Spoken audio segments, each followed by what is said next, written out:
Good day, engineers.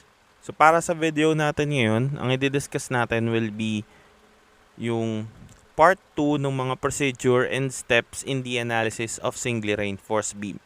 So from our previous video, na-discuss na natin kung paano makuha yung F's and yung Fs for the doubly reinforced beam. So syempre, after getting the F's and the Fy, we will now validate our assumptions if both steels are yielding. So for step number 5, yun yung gagawin natin. So this is validation and correcting kung mali man yung assumption natin. So step number 5 consists of 4 categories kung saan ano yung magiging result nung mga values natin of F's and Fs. So for letter A, so sa A nakalagay dyan, and sabi dito, if F's is greater than or equal to Fy, and the Fs is greater than or equal to Fy, the assumptions are correct. And the calculated values of A and C are both correct. So, yan ngayon yung letter A natin. It means na tama yung assumption natin. At pwede nating sabihin, so for letter A, pwede nating sabihin dyan that A na theoretical, which is na-compute natin from the previous steps, will be equivalent to our A actual. While the C theoretical will just be the C actual, and our F's theoretical will just be equivalent to our F's actual, and our F's theoretical will just be equivalent to our Fs actual.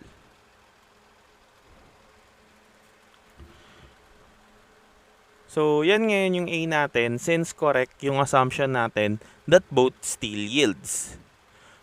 So, doon naman sabi natin, sabi dito, if F's is lesser than Fy and Fs is greater than or equal to Fy, the assumption is not correct. The values of A and C should be computed using the equilibrium equation. So, for our letter B, it simply means na F's is lesser than Fy. So, ibig sabihin, yung compression steel mo dun,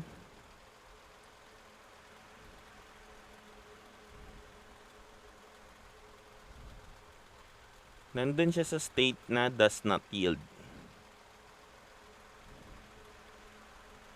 Tapos, yung tension steel natin,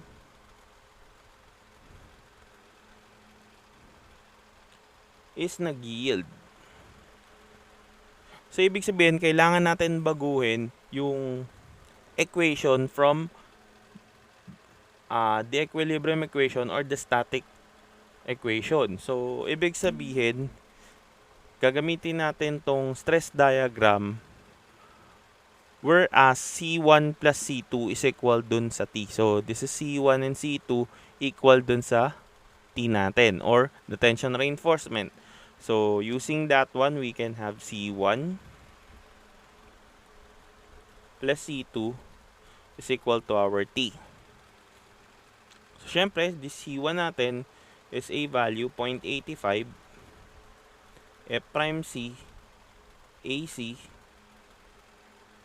or AB, sorry, plus si C2 natin, that is A prime S. So, since not yielding siya, so ibig sabihin, papayagan natin yung value na F prime S dito minus 0.85 of our F prime C, which is equivalent now to AS Fy, since dito sa condition na to, the tension still yields. Then, alam natin that A is equal to beta 1C and Fs or F prime S is equal to a value 600 times C minus D prime over C. So ito galing lang dun sa dinerive nating equation from our previous steps. So substituting these values to our equation, we can have 0.85 F prime C AB plus. So yung A pala natin, substitute na natin. So that will be beta 1 B. So si C gawin nating variable plus. So that is A prime S times the value 600 times C minus D prime over C minus 0.85 F prime C is equal to AS Fy. So yan ngayon yung equation natin. So we need to simplify this one by multiplying both sides by C. So we could have an equation 0.85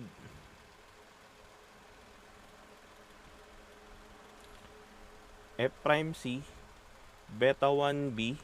So this will be C squared plus, pasok na natin dun sa A prime S. So that is A prime S times 600. So that is 600 A prime S C. A prime S C. Siyempre mawawala na yung C sa ilalim kasi nag-cancel out na yan. Then that will be minus 600 A prime S D prime minus, syempre ito mamumultiply ito sa C. So this will be minus 0.85 F prime C or A prime S F prime C C is equal to AS Fy C. So ngayon, simplify natin by adding the similar terms para makabuo tayo ng quadratic equation. So ito, itatranspose natin papunta dito, magiging negative siya. So simplifying, we can have 0.85 F prime C beta 1 B C squared plus, so 600 A prime S, so may C yun. Ito din may C, so this will be negative. So minus 0.85 A prime S F prime C. So ito matatranspose dito, magiging negative. So that will be minus AS Fy. So syempre may variable to lahat na C. So minus 600 A prime S D prime is equal to 0. So, ito na ngayon yung equation natin for the quadratic equation kapag yung compression steel natin does not yield and yung tension steel natin is nag-yield. So, syempre pwede natin itong isolve using the quadratic formula or pwede natin din siyang isolve using the function ng calculator natin na nagsosolve ng quadratic equation. So, ito na ngayon yung compression steel does not yield and tension steel yield. So, for letter C, sabi naman dito, if Fs, so ito siya, if Fs is lesser than Fy and F prime S is greater than or equal to Fy, the assumptions is not correct.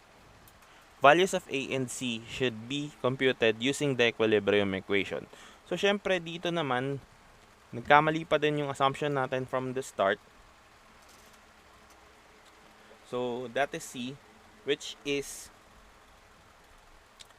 yung compression natin dyan nag-yield kasi F prime S is greater than or equal to Fy.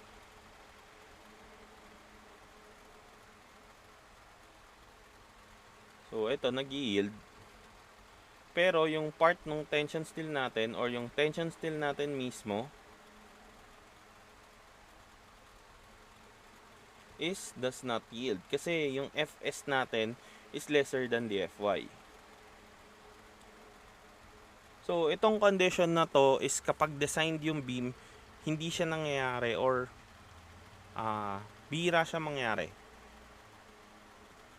So, binibigay ko lang yung mga conditions na possible theoretically but not on the actual conditions. So, kapag ganyan yung condition natin, so syempre papalitan na naman uli natin yung equilibrium equation. So, that means babalik ulit tayo sa C1 plus C2 is equal to T. So, syempre, that will be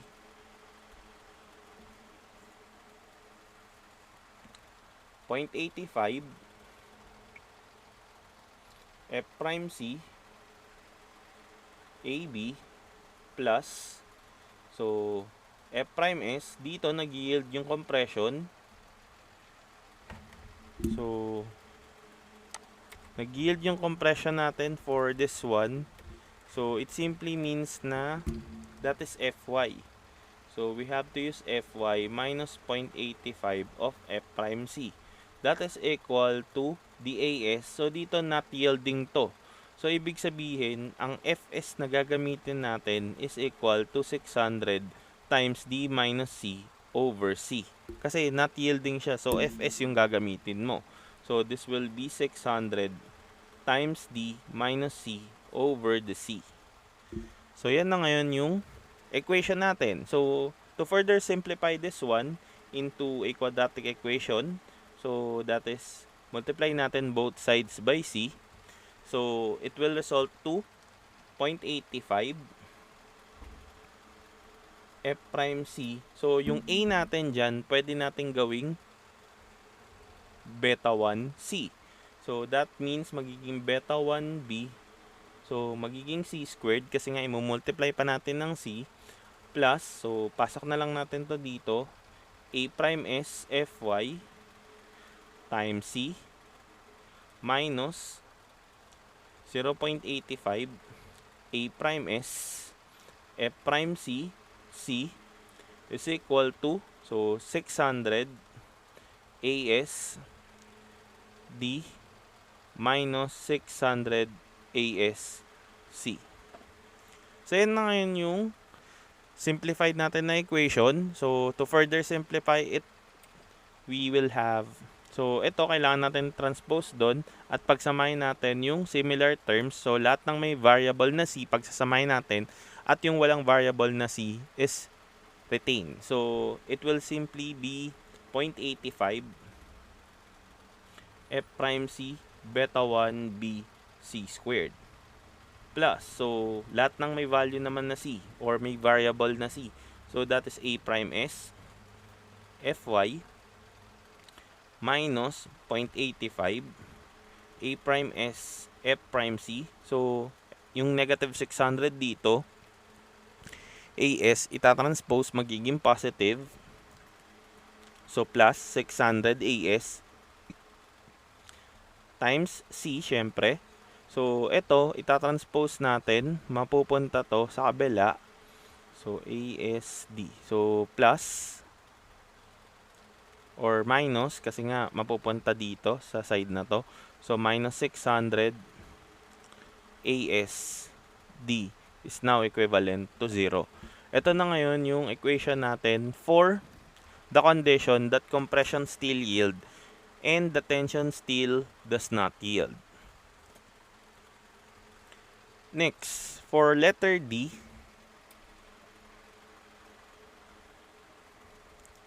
syempre, sa D natin, sabi dito, if Fs is lesser than Fy and F prime S is lesser than Fy, the assumption still is not correct. Values of A and C should be computed using the equilibrium equation. So, it simply means, since pare silang less than Fy, so, that will be D is compression still natin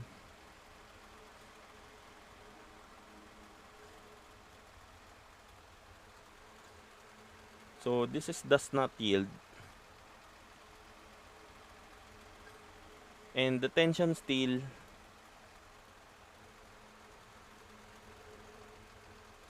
does not yield as well. So, ibig sabihin, both stills does not yield. So, it means yung Fs natin dito, so it simply means that our Fs here is 600 times d minus c over the c, and yung F prime s natin will be equivalent to 600 times c minus d prime over the c. So yun ngayon yung steel stresses natin. So syempre babaguhin ulit natin yung C1 plus C2 is equal to T, or yung equilibrium equation. So C1 0.85 F prime C AB plus yung C2 natin is does not yield, so A prime S. So makikita ulit natin doon sa 600 times D minus C over the C minus 0.85 ni F prime C is equal to, ito din hindi nag-yield, so that is AS times 600 times C or D. So ito mali, this is C minus D prime, sorry. This is C minus D prime kasi this is F prime S. So ito 600 times D minus C over the C. Then simplifying by multiplying it by C. Pero sabi natin dyan, CA pwede natin gawing beta 1 C. So multiply na natin by C. So it will be equivalent now to 0.85 F prime C beta 1 B C squared plus, so syempre pasok natin sa A prime S dito. So simplifying, that is 600 A prime S C minus 600 A prime S D prime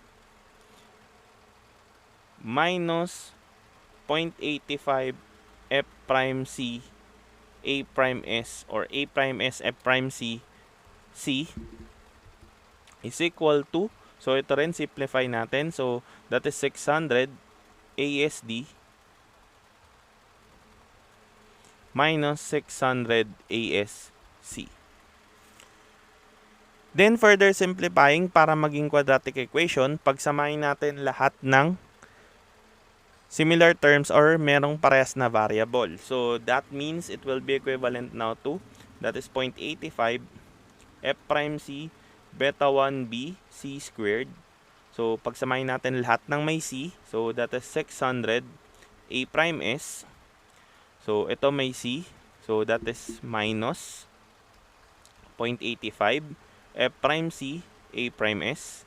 Then ito may C, so plus yan, so that will be plus 600 AS. So syempre may C to. Then kung titignan natin yung dalawang walang variable na coefficient lang is ito negative. Syempre yung nasa kabilang side, since itatranspose mo yan, magiging negative din yan. So labas na lang natin yung negative sign nila. So minus, that is 600 A prime S D prime minus 600 ASD.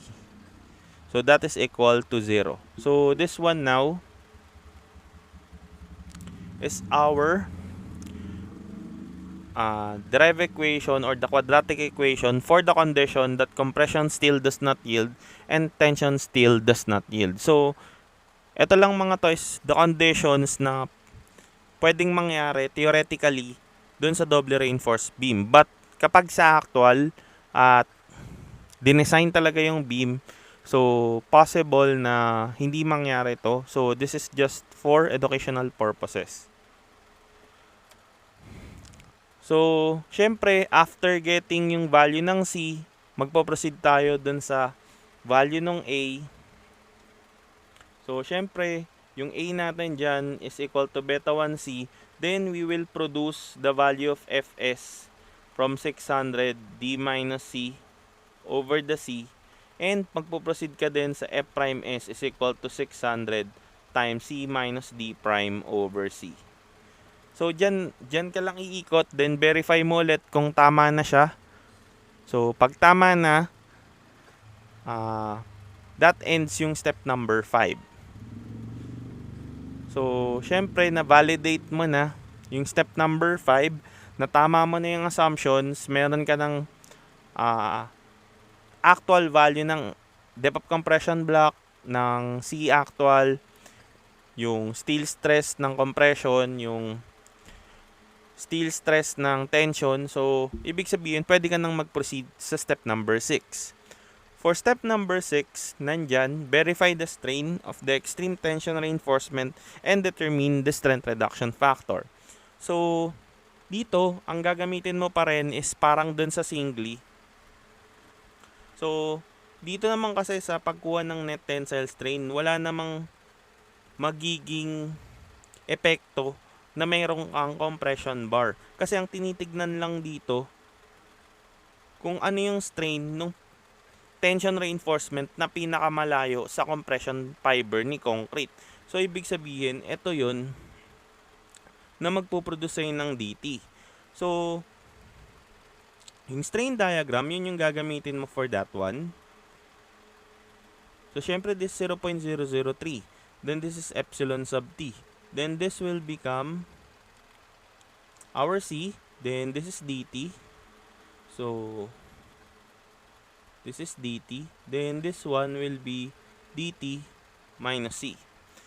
So, coming from the strain diagram, syempre, using similar triangles, we can have 0.003 divided by C. That is equal to epsilon sub t divided by dt minus C.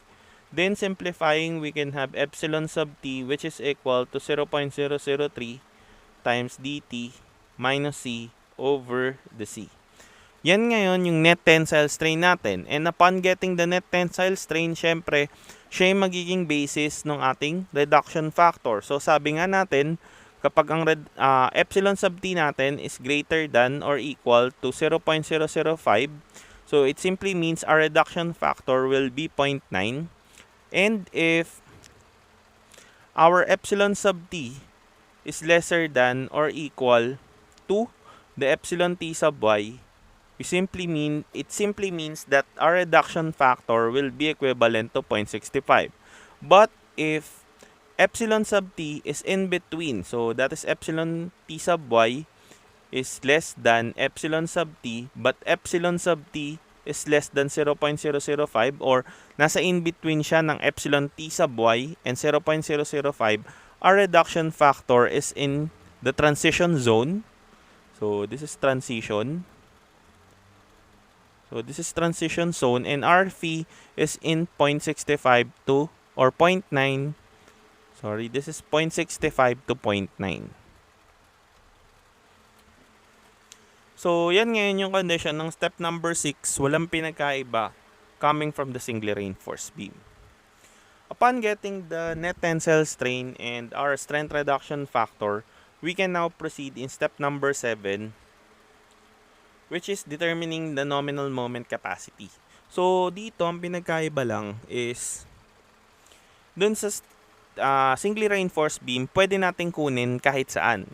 Mapa-compression, mapa-tension side. Dito, we will get the values of the moment using the compression side. So, ibig sabihin, magsasum up tayo ng moments on the tension side lagi. Bakit? Kasi ganito yun. Kung mapapansin mo, T1, ito. Ito, T2. Ngayon, si T1, sabi natin, equivalent yan sa AS1FY or AS1FS kung mapatunayan man natin na hindi nag-yield. And T2 is equal to AS2FY. As you can see, dito pa lang, wala kang magiging value ng AS1. Saan mo pa pwedeng kunin si AS1 at si AS2?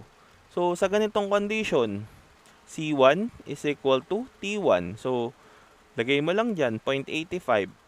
F prime C. May nakuha ka naman na A, may B. So, that is equal to AS1 FY. So, simply means dito mo siya kukunin.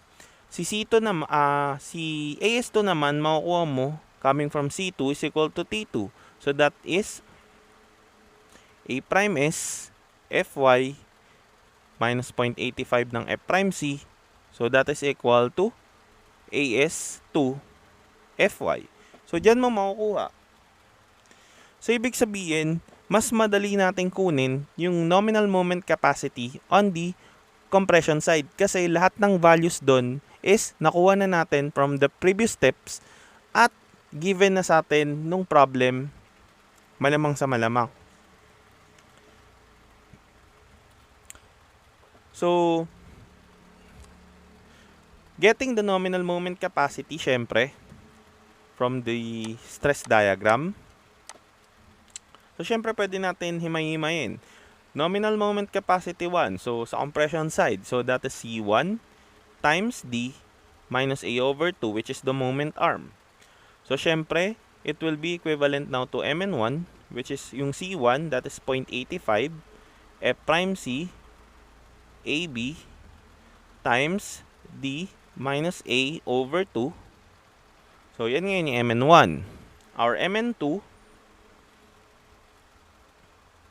will just be equivalent now to C2 times D minus D prime. So, it simply means it will be Mn2 is equal to A prime S. So, that is Fy minus 0.85 F prime C kung steel does not or steel yields times D minus D prime. Then, we know that Mn is equal to Mn1 plus dMn2. So, our nominal moment capacity for the beam will be equivalent to 0.85 F prime C AB times D minus A over 2 plus, that simply means A prime S times Fy minus 0.85 F prime C times D minus D prime.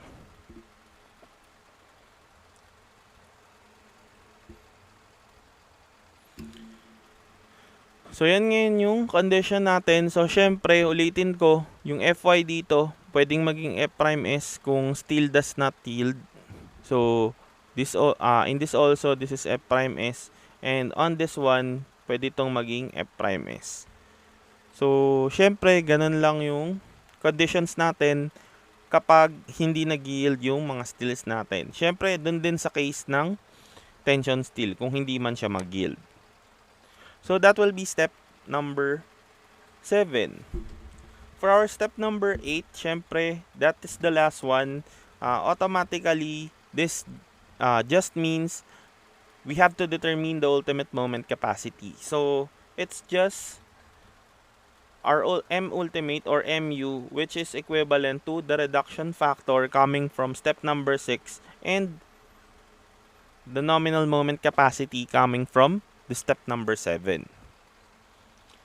So, before we end, I would like you to take note na okay lang kahit anong gawin yung assumption from step number 2. So, okay lang na ang mauna is assume compression steel does not yield and tension steel yield.